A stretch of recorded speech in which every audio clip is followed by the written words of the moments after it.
Can you see the missus over there in the distance? Do you know what she's doing? She's picking mushrooms, she is, yes. She's seen a little crop of mushrooms and she decided to come out with a bowl and start picking mushrooms. And our food isn't expensive like it is in the United States. But I want to talk about something a little bit more positive for a change than what I have been talking about, because it's depressing. All this crap that's going on, it is depressing. I just want to share with you what we've been doing regarding our piece of land here, you know. And you can probably hear the wind. You might even be able to hear the birds tweeting. Might do. Probably not over that wind mine, but here you go. Now, we planted these trees not long after we got here, okay? Including the coniferous ones over there, which I probably planted too close together. There you go. But there's about 6 coniferous ones there. But we've been planting a lot of deciduous trees, you know, trees that are considered native to this area. And also some other species as well, just to mix up a bit. Now we've got obviously hazelnut and chestnut and oaks and all that. We planted all these all been put in by us, you know, and some of them are just self-seeded, you know. And the sweeping weather here, we put that in, right? And these are all ones that we actually propagated ourselves. And we're quite proud of our little project, actually. And I cut the grass the other day around all the trees, because, you know, I don't want the grass to take, especially with the smaller trees and saplings, because they cause a problem. When they get more like this, right, because these have been in about 10, 12 years, these ones have been in. And so they've been a little while. It's been a bit varied, actually, because they didn't all go in at the same time. But we have been planting a lot more trees. And you see through there, can you see all those trees over there? These are all ones that we've been planting with our rewilding project. And at this stage, it isn't really about rewilding, it's about just getting trees in the ground, really. And you can help with that. There's links down below if you're interested. And it's just a nice thing to do, and there's a bit, well, it's more positive, isn't it? And all this other bloody negativity that's flying about at the moment, where people are suffering. And I hate it. I hate seeing people suffer, especially when it's so easily avoidable. You know, at the end of the day, governments, they do stuff on the basis of what the vote is, you know, usually. Yet the United States government they don't care about you anymore, because they got your vote. I don't believe you're even going to get another vote, quite frankly. I really don't. Considering what's been going on in the US with the voting machines, and they're just going to make it hard for you. And they want to obviously have martial law, and that'll get rid of any possibility of voting. If they can't control the vote, they're not going to let you have one. Pretty much, that's what's going to happen. That's the way I see it anyway. And the evidence is there.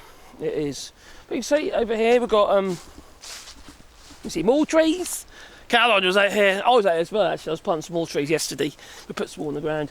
But also, you can see where we've got to weed. We haven't started. We've been weeding around all the trees, pull the grass up in the trees, because we want the trees to have the best possible chance. That one there, unfortunately, the wind blew it over. It's not dead. You can see the green bit there was now autumn, so that's starting to die off. But the bit laying down, I've layered it. So I'm trying to propagate another 2 trees from that one tree, but still being attached to the original tree, but then again as a root in the ground.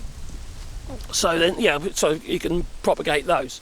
Now these trees along here, I need to go through these, and I need to start taking off some of the branches that go outwards. Otherwise, I come along with the machines and just hack them, and it's caused all sorts of problems, disease and all sorts of stuff. And they've done it before, as you see here. Look, you see some old damage here, where they just literally they come along with a machine and just snap the branches off and chop them off with the old flail mower if they stick out too far. So I need to make sure I do it myself, so I at least have a clean cut.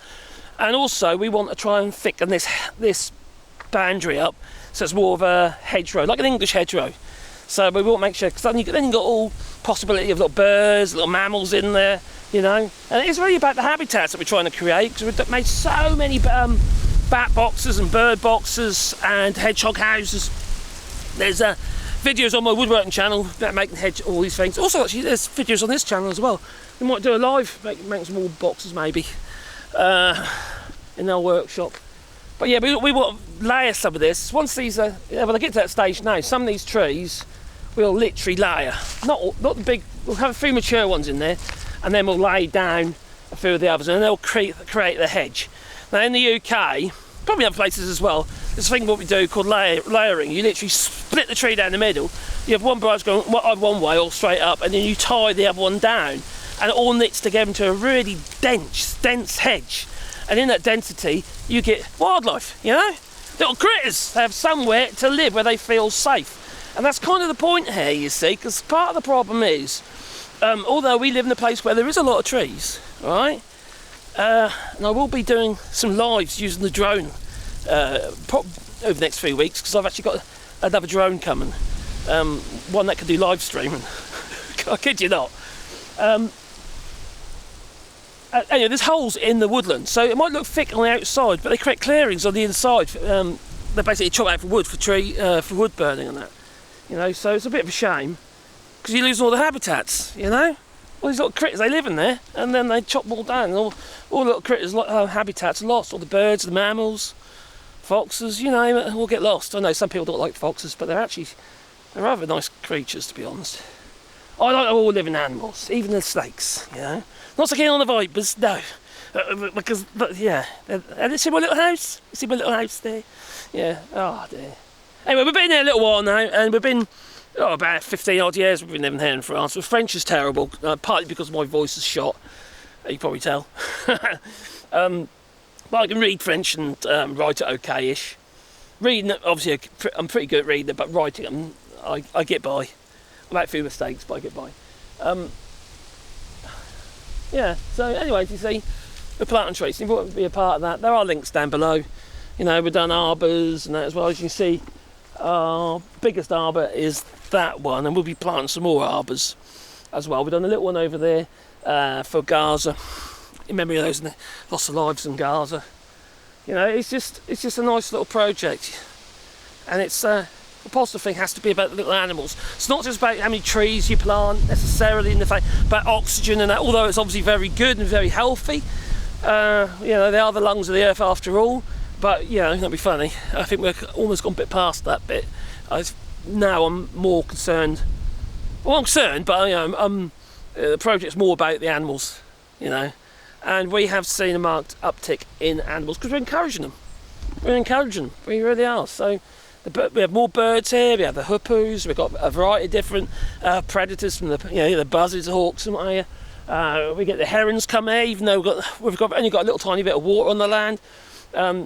You obviously get the usual, magpies, pigeons, all that sort of stuff. They all come, you know. We have the oh crikey, what are they called again? They're like the cows. What they're called now? Ingrets. Yeah. Ingrets. Yeah, they're ingrets. Yeah. Ingrets. Anyway, they're birds. All right, they're white birds, sort of greyish white, and all sorts of variety. We've got loads of insect eaters and birds, big beaks, hoopoes. They come every single year. Obviously, got a lot of birds are migrating. We have one year we had the grouse, the cranes, come and land on our field, you know, and then they hopped over and just carried on their journey. So they had a bit of a peck about, and then they buggered off again. Amazing. If you want to live in France, choose rural France. Stay away from the cities. Rural France is absolutely lovely. It is, and then you might be able to afford a nice house, because they're cheap. Not be funny, what we paid for that, you wouldn't even be able to buy a broom cupboard in the United Kingdom. It's crazy. I've done a lot of work, but you know, it's worth a lot more now, obviously, but you know, our cost of living is very low. Our food is relatively low. We grow a lot of our own food. We have fruit trees, apple and all sorts. We've collected shitloads of apples already. You know, we don't need any more now. Put it all in the store. So it's we've got about 20 odd fruit trees here with all different varieties, plums and obviously apples, pears, and it's great. And if we don't eat them, the birds do, and the insects, and the hornets. Anyway, I just wanted to share it with you. You know, I know I'm top end again, but you know, we are trying to make this more of a little, I suppose a reserve really. So you see what we've planted there so far. And it goes right down into the valley. We've now fixed the fence in the other field, so we are planting that this year as well.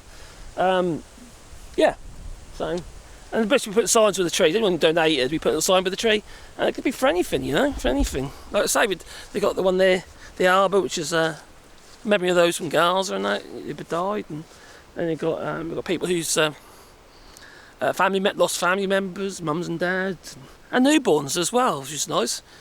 Like little wren and another one, I can't remember the name But yeah, anyway, it's time for me to go. I'm going to say toodaloo. I just wanted to share it with you, just, you know, I know it's not political, but sometimes we want some positivity in our lives, don't we? Wouldn't you say? Toodaloo.